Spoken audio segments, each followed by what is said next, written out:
안녕하세요. 저는 올해 40대 초반이 되는 한 남자의 아내입니다. 제 입으로 이런 말을 하기 좀 낯이 뜨거운 말일 수도 있지만 솔직히 제가 봐도 저는 타고나게 좋은 몸매와 호감형 얼굴을 가지고 있습니다. 결혼 전에 저를 따라다니는 남자가 정말 많았고 저와 교제를 원하는 남자들의 대시를 많이 받았지만 번번이 거절해야만 했던 이유가 있었는데 바로 엄한 집안 분위기 때문이었습니다. 항상 집에 일찍 들어가야만 했기 때문에 남자와 교제할 만한 시간이 별로 없었고 그러다가 제가 21살이 되면서 지금의 남편을 만나게 됐습니다. 처음에 이 남자를 만났을 때는 제가 연애를 하고 있다는 사실을 집안에는 비밀로 했고 어느 순간 결혼할 때가 되어서는 집안의 엄청난 반대에도 불구하고 제가 너무나도 사랑하는 사람이기에 결혼을 하게 되었습니다. 남편은 저보다 7살이 많았고 저의 첫 남자이고 부부 생활에도 아무런 문제가 없어요. 그러나 문제는 결혼을 너무 일찍 했기 때문에 저는 아직 어리고 하고 싶은 것도 많고 욕구도 많았습니다. 특히나 밖에 나가서 친구들과 만나다 보면 제가 결혼했다는 걸 상상도 하지 못하고 저에게 다가오는 남자들이 정말 많았습니다. 연락처를 좀 가르쳐 달라거나 같이 술을 마시러 가는 게 어떻냐는 말이었죠. 처음에는 그런 게 신기해서 즐기기만 했는데 어느 순간부터 그런 게 너무 많아지니까 거부감이 들었습니다.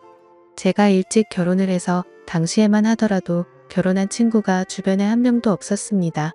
그러다 보니 친구들이 나이트에 가서 놀았던 이야기를 한다거나 남자친구와 만나고 헤어지는 이야기를 들으면 부럽기도 하고 저도 처음에 남편을 만났을 때의 그런 설레임을 다시 한번 가지고 싶다는 생각을 하기도 했습니다. 그러다가 정말 제 인생에서 큰 사건이 하나 터지게 됐습니다.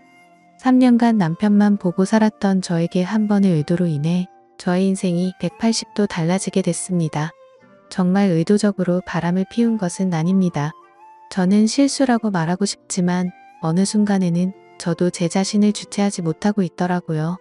제가 20대 초반이었을 때 그때까지만 해도 저는 다른 남자를 만난다는 것은 범죄라고 생각했고 인간으로서 쓰레기 같은 행동이라고 생각했습니다. 그날도 여느 때와 다름없이 퇴근하는 남편을 위해 요리를 하고 있었어요. 현관문 열리는 소리에 남편을 맞이하러 달려나가니 물상을 짚고 들어와 한숨을 쉬는 남편에게 놀라서 물어봤습니다. 자기야, 무슨 일 있어? 아, 속상해. 오늘 휴대폰을 잃어버렸지. 뭐야? 그 휴대폰은 산지 얼마 안 됐고 할부도 아직 많이 남아있는 상태였습니다. 저는 아쉽지만 그냥 잊어버리라고 얼마나 정신없게 일했으면 휴대폰을 다 잃어버리냐고 남편의 엉덩이를 토략거려주고 다시 하나 더 사면 된다고 위로했습니다. 그런데 문제는 그 다음날에 남편 번호로 저에게 전화가 왔어요. 여보세요. 저희 가게에 핸드폰 맡기고 가신 가족분 되시나요? 네, 누구시죠? 어제 가게에 방문한 손님이 휴대폰을 맡기고 술을 20만원치 먹었는데 계산도 안 하고 휴대폰을 찾아가지도 않으셔서요. 여기 저장된 번호로 연락해봤어요. 저는 처음에 그 말을 듣고 남편을 의심했지만 그럴 리가 없다고 생각했기 때문에 알아보니까 누군가 휴대폰을 주워서 가게에 맡기고 외상으로 술을 먹은 것이었습니다. 가게 주인은 휴대폰을 찾아가려면 술값을 가지고 술집으로 오라는 말을 했습니다. 돈은 아깝지만 그래도 남편이 알면 좋아할 거라는 생각으로 약속한 시간에 맞춰 택시를 타고 술집을 찾아갔습니다. 그때 시간이 오후 5시 정도였는데 제가 갔을 때 그곳은 이제 막 가게를 오픈하고 있었어요. 문 앞에 주인으로 보이는 젊은 남자가 있었습니다. 휴대폰 찾으러 왔다고 말하자 가게에 있다며 지하 2층인 술집으로 저를 데리고 갔습니다. 휴대폰을 확인하자 남편 것이 맞았는데 20만원을 주기에는 너무 아까웠습니다. 솔직히 저희 남편이 잘못한 게 아니고 이걸로 술 먹은 다른 남자가 잘못한 건데 왜 그 돈을 제가 물어줘야 되나 싶더라고요. 그러다 문득 그 남자의 외모를 살펴봤습니다.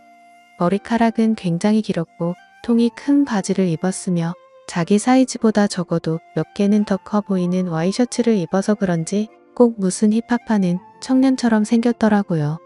걷는 걸음걸이도 껄렁하고 팔에는 문신이 보였는데 깔끔한 정장만 입고 다니는 제 남편과는 정반대의 자유로운 느낌이 많이 풍기는 오빠였습니다. 생긴 것만 보면 제가 좋아하는 얼굴상으로 제법 잘생겼지만 뭐 씹는 게 영 마음에 들지 않았습니다. 저도 제가 왜 그랬는지 모르지만 갑자기 그 남자에게 한 가지 제안을 하게 되었습니다. 여기 혹시 관심 있으면 술값 20만 원치만큼 오늘 그쪽이랑 같이 시간 보내줄 수 있는데 어때요? 솔직히 이건 정말 어처구니 없는 제안이었습니다. 말하는 동시에 저는 얼굴이 빨갛게 달아올랐거든요. 그 남자는 놀라는 듯 하다가 갑자기 술집 문을 걸어 닫으면서 저에게 다가왔습니다. 그 남자는 저에게 묻더군요. 그 말 진심이에요? 정말 하고 싶어요. 저는 20만 원이라는 금액이 아까운 것도 아까운 것이지만 그 남자에 대한 호기심이 더 컸던 것 같습니다. 그래서 그냥 한 번쯤 해보는 건 어떨까 하는 생각이 들었던 것이죠. 저는 다시 한 번 말했습니다. 진심이에요. 대신에 오늘 일은 확실하게 비밀로 해줘야 해요. 그리고 오늘 딱 한 번만이에요. 그렇게 그 남자와 갑작스럽게 가게 안에서 일을 치른 후에 휴대폰을 돌려받고 집으로 돌아왔습니다. 이것이 제 첫 외도의 시작이었습니다. 이왕 외도를 할 거면 좀 로맨틱하게 했어야 됐는데 너무 난장판이었다는 생각이 들더군요. 그날 밤 이후로 술집 주인은 저에게 가끔 연락을 해왔지만 저는 연락을 받지 않았습니다. 막상 해보니까 그다지 좋지도 않았고 오히려 다른 걸 더 느껴보고 싶다는 생각이 들었기 때문입니다. 그 뒤로 저는 남편 외에 다른 남자를 만나는 것에 대해 호기심이 생겼어요. 많은 사람을 만났다가는 남편이 알게 될까봐 걱정이 되었고 집에만 있는 저로서는 다른 남자를 접할 기회가 쉽지 않았습니다. 그러다 생각지도 않았던 사람과의 일이 벌어지고 말았습니다. 여름방학이라고 대학생이었던 남편의 동생이 서울 구경을 하고 싶다며 저희 집에 놀러오게 된 적이 있는데 워낙에 나이 차이도 얼마 안 나고 저도 대입시험을 본 지가 엊그제 같아서 이런저런 얘기하면서 친해졌습니다. 그리고 넉살이 좋은 도련님은 형수라고 하며 저를 잘 따랐습니다. 도련님 입장에서는 나이 차이가 얼마 안 나니까 제가 불편할 수도 있었는데 별로 개의치 않고 행동하는 걸 보고 좋다고 생각했습니다. 그러다 하루는 도련님이 놀러 나갔다가 비가 무척 내려서 집에 일찍 온 날이었습니다. 남편은 출근한 상태였고 우산을 미처 준비하지 못한 터라 비를 흠뻑 맞고 집에 들어온 도련님에게 갈아입을 옷을 가져다 주며 씻으라고 하고 과일을 깎았습니다. 거실에서 단둘이 과일을 먹으면서 이런저런 이야기를 나누었고 그날따라 제가 눈을 마주치면 도련님은 어색한 듯 피했는데 그 묘한 느낌이 아직도 생각이 나네요. 그 어색한 기운을 깨고 싶어서 머리에서 생각한 대로 질문을 던졌어요. 도련님 애인 있어요? 지금은 없는데 형수님 같은 예쁜 여자 있으면 당장 애인하고 싶죠. 소개해 주실래요? 오 그럼 나 같은 여자 있으면 결혼도 할 거예요. 당연히 당장 하죠. 한치의 고민도 없이 당연하다고 말하는 도련님을 보며 이상한 충동이 일어났습니다. 저는 그런 도련님의 손을 덥석 잡아버렸고 눈을 쳐다보며 물었습니다. 이렇게 하니까 설레이기도 해요. 한참 정적이 흐르고 얼어있던 도련님은 마주잡은 손에 슬쩍 깍지를 끼더라고요. 그렇게 저와 도련님 사이에 묘한 감정이 흐르기 시작했습니다. 그 일이 있고 나서 남편에게는 도련님 서울 구경시켜준다고 말하고 일주일 동안 대놓고 데이트를 했습니다. 그 나이 또래들처럼 설레는 연애를 다시 하는 것 같아서 며칠 동안은 정말 두근거리고 신났었습니다.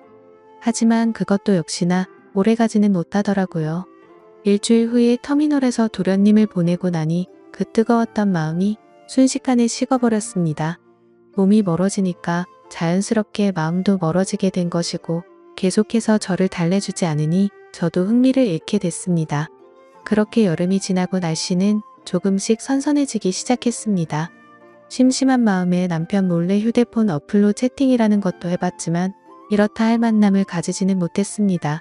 제 주변 또래 친구들은 채팅하는 어플로 친구도 많이 사귀고 연애까지 하는 애가 있던데 이상하게 저는 별 볼 일 없는 남자들만 꼬이는 것 같았습니다. 그렇게 애매하게 시간을 보내다 보니 명절이 다가왔는데요. 저희 시댁은 춘천 쪽에 있었는데 연휴 전날부터 가서 신나게 명절 음식하고 설거지하고 집안에 하나밖에 없는 며느리라 몸이 부서지도록 일을 했어요. 언제까지 며느리가 이렇게 일해야 되는 거냐고 투덜거리기는 했지만 워낙에 나이 차이가 많이 나니까 대들지도 못하겠더라고요. 명절 다음 날 아침에 친정집에 가려고 준비를 하는데 시어머님이 점심을 먹고 가라고 하셨습니다. 또 내가 밥을 차려야 하나 싶어서 순간 짜증이 확 났지만 얼굴에 최대한 티를 안 내고 있었는데 남편이 너무 미적미적대는 거예요. 빨리 준비하고 출발해야 하는데 준비를 하는 둥 마는 둥 조금만 더 누워있다가 가면 안 되냐고 TV나 보고 앉아있고 정말 답답해 미치겠더라고요. 그래서 남편을 방으로 데리고 와서 밖에 들리지 않게 작은 소리로 말 다툼을 했습니다. 우리 부모님도 나를 보고 싶어 한다고 빨리 준비 안 하면 혼자서 가겠다고 말하면서 감정이 안 좋은 채로 친정집으로 향했습니다. 남편은 친정에서도 기분이 안 좋은 티를 숨기지 못했고 저는 그럴 거면 그냥 먼저 가라고 말했습니다. 화가 난 남편은 저녁에 볼 일이 있다고 하며 먼저 집에 올라간다고 하고 올라가 버렸습니다. 무슨 일이냐는 친정 엄마의 물음에 별거 아니라고 대답하고 방에 들어와 혼자서 분을 삭히고 있었습니다. 저렇게 마누라를 배려하지 못하는 남자인 줄 몰랐는데 정말 충격적이었죠. 사오느라 못 봤던 휴대폰을 여러 메시지를 확인해 봤더니 초등학교 동창 중 한 명에게서 연락이 와 있었습니다. 동창회를 하니 꼭 나와달라는 문자였고 오늘은 술을 꼭 마셔야겠다는 생각에 서둘러 준비를 하고 초등학교 동창회에 나갔습니다. 그 자리에 나가니 이미 20명 정도가 모여 있었고 명절인데 다들 할 것도 없이 이렇게 나와서 놀고 있냐고 조상님도 없냐는 농담을 건넸습니다. 그러자 친구들은 요즘에 누가 조상님 챙기냐고 우리끼리 재미있게 잘 먹고 잘 살자면서 술이나 마시자고 하더라고요. 졸업하고도 연락을 하는 친구도 있었지만 졸업하고 나서 처음 보는 친구도 있었습니다. 그래도 초등학교 동창이라는 유대감이 있었기 때문에 편하게 대할 수 있었죠. 그 중에 눈에 띄는 친구가 한 명 있었는데 초등학교 때 어린 눈에도 너무나도 도시아이처럼 깔끔했었던 제 짝꿍이었습니다. 그 아이는 피부도 하얗고 공부나 운동도 잘했었기 때문에 어릴 적에 잠시나마 좋아했던 남자였어요. 제 기억상으로는 그 아이도 예뻤던 저를 좋아했었고 동네도 가까워서 자주 어울렸었던 기억이 납니다. 문방구에서 같이 과자를 사 먹으면서 집에 같이 가기도 했었고 지금 생각하면 유치한 편지도 주고받았었는데 오랜만에 보니까 훨씬 더 반갑고 기분이 좋았습니다. 그 친구는 6학년 때 전학 가서 그 이후로는 처음 봤고 멀리서 봐도 어릴 적 그 모습이 상당히 많이 남아있어서 그때 설레임이 새록새록 기억났습니다. 저는 반가워하며 그 친구 가까이 가서 말을 걸었어요. 어머 건우야 어떻게 연락 한 번을 안 했어? 안 그래도 너 결혼했다는 말 들었는데 연락을 못 하겠더라. 그 친구와 계속해서 대화를 하면 할수록 저는 그에게 점점 빠져버리고 말았습니다. 제가 아마 결혼을 하지 않았다면 꼭 이런 남자와 연애를 했을 것 같다는 생각이 들 정도로 마음에 드는 친구였거든요. 이 친구랑 따로 나가서 술을 마시고 싶고 오늘 밤반이라도 짧게나마 설레는 감정을 느끼고 싶었지만 저는 결혼한 여자였고 그 아이가 저를 나쁜 여자로 볼까봐 신경이 쓰였어요. 술자리가 끝나갈 때쯤 애들은 하나 둘씩 빠져나가기 시작했습니다. 저 역시 집에 가야 할 때가 왔어요. 제가 인사를 하고 나오자 그 남자도 따라 나왔고 택시를 잡으러 같이 걷기 시작했습니다. 슬며시 제 손을 잡아오는 그 남자를 쳐다보니 저를 보며 웃고 있더라고요.